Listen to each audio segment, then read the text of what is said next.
भगवान श्री कृष्ण कहते हैं नवरात्र का अंतिम समय घर और मन दोनों को पवित्र करने का होता है। जब हम सच्चे मन से माँ दुर्गा का स्मरण करते हैं तो सुख, शांति और समृद्धि हमारे जीवन में स्वतः ही आ जाती है। तो दोस्तों, नवरात्रि का अंतिम चरण यानी अष्टमी और नवमी के दिन विशेष रूप से शक्तिशाली माने जाते हैं। ये वो दिन होते हैं जब माँ दुर्गा की कृपा सबसे अधिक फलदायी होती है। तो आइए जानें कुछ ऐसे उपाय जो भगवान श्री कृष्ण आपको बता रहे हैं जिससे आपके व्यापार में वृद्धि हो और घर में खुशियों का वास हो। नंबर 1, घर की साफ सफाई और पूजा स्थल का विशेष ध्यान। भगवान श्री कृष्ण कहते हैं जैसे मन की शुद्धि आवश्यक है वैसे ही घर का वातावरण भी पवित्र होना चाहिए।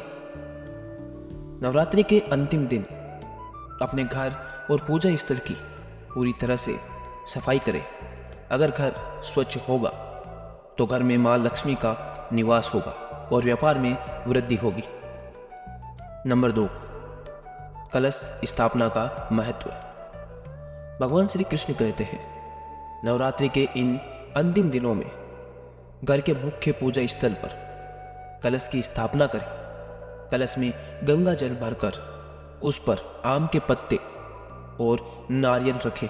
यदि आपके पास ये नहीं है तो आप पीपल के पत्ते भी उपयोग में ले सकते हैं।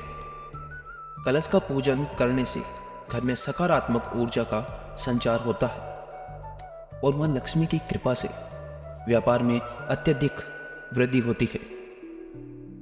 नंबर 3, संकल्प और दान। दोस्तों, भगवान श्री कृष्ण कहते हैं नवरात्रि के अंतिम दिन एक विशेष संकल्प ले।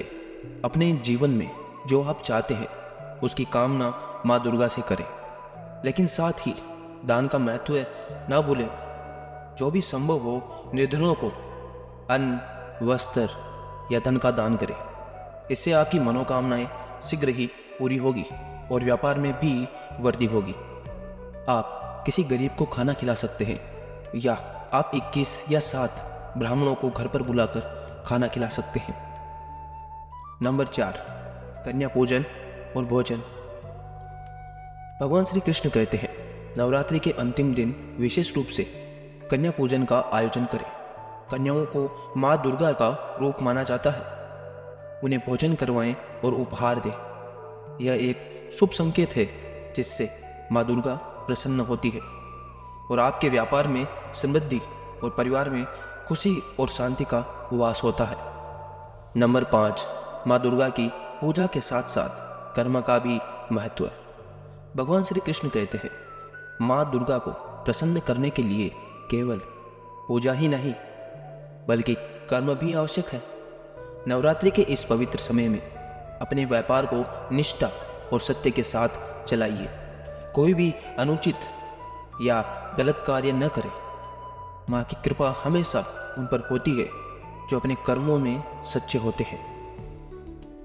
नंबर 6, घर का दीपक जलाएं। भगवान श्री कृष्ण कहते हैं नवरात्रि के आखिरी दिन घर के पूजा स्थल में शुद्ध घी का दीपक जलाना न भूलें। इससे नकारात्मक शक्तियां दूर रहती है और माँ लक्ष्मी का वास होता है। जब दीपक लगातार 9 दिनों तक जलता रहे तो परिवार में शांति और व्यापार में उन्नति होती है। नंबर 7, परिवार के साथ हवन करें। अष्टमी या नवमी के दिन अपने परिवार के साथ बैठकर हवन करें। हवन से नकारात्मक ऊर्जा दूर होती है और सकारात्मक ऊर्जा का प्रभाव होता है। आपको विशाल रूप में इसे करने की जरूरत नहीं है। आप अपनी इच्छा के अनुसार, अपनी स्थिति के अनुसार इसे पूरा कर सकते हैं। परिवार में शांति और एकता से माँ दुर्गा प्रसन्न होती है और अगर परिवार में एकता होगी तो हर कार्य में सफलता मिलेगी। नंबर 8, माँ लक्ष्मी की विशेष आराधना और श्री यंत्र का पूजन। नवमी के दिन माँ लक्ष्मी की पूजा करें। धन और समृद्धि के लिए माँ लक्ष्मी का आह्वान करें और श्री यंत्र का पूजन करें। यह यंत्र आपको व्यापार में उन्नति और घर में स्थिरता प्रदान करेगा। नंबर 9, तुलसी का पौधा लगाना। भगवान श्री कृष्ण कहते हैं, नवरात्रि के अंतिम दिन घर के आंगन या बालकनी में या कहीं पर भी घर में जगह देखकर तुलसी का पौधा लगाएं। तुलसी माता की पूजा करने से घर में शुद्ध वायु का संचार होता है और माँ लक्ष्मी की कृपा बनी रहती है। भगवान श्री कृष्ण कहते हैं, जहाँ सच्ची भक्ति और कर्म का मेल होता है वहाँ माँ दुर्गा और लक्ष्मी का वास होता है। अपने घर और मन को पवित्र करें तो आपको स्वतः ही माँ दुर्गा की कृपा से सब कुछ प्राप्त होगा। तो दोस्तों, नवरात्रि के इन अंतिम दिनों का पूरा लाभ उठाएं। भगवान श्री कृष्ण के ये उपाय न केवल आपके व्यापार में वृद्धि करेंगे बल्कि आपके घर में भी खुशियों और शांति का आगमन करेंगे। अगर आपको ये वीडियो पसंद आई हो तो इसे लाइक करें, शेयर करें और हमारे चैनल को सब्सक्राइब जरूर करें ताकि हम और भी ऐसे ही महत्वपूर्ण संदेश आपके लिए ला सकें।